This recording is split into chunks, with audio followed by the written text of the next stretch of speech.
आज मोर परम सौभाग्य प्राप्त है ओडिशार शासन रे मुख्य सेवक हिसाब रे दायित्व नेला परे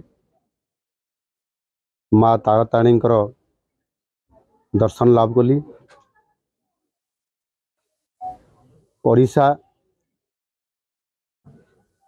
किभली भाव में आगामी दिन में नुआ ओडिशा गठन हम, समृद्ध ओडिशा हम, विकसित ओडिशा हम, लोकंकर दुख दूर हम, शांति विराजमान हम, ओडिशार विकास हम। माँ निकट में माँ ताराताणी निकट प्रार्थना करछि एवं ओडिशार सबु लोकंकर तांकर सामाजिक दृष्टिकोण आर्थिक दृष्टिकोण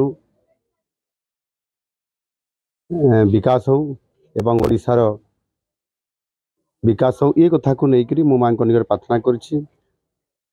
आज ये माँ पाखरे विभिन्न प्रकार ए पीठर मध्य उन्नति करा जाउछि। आगामी दिन में निश्चित भाव एठी आमर जिला प्रशासन तरफ आमर एठी स्थानीय प्रतिनिधि मानकर जो दाबी अच्छी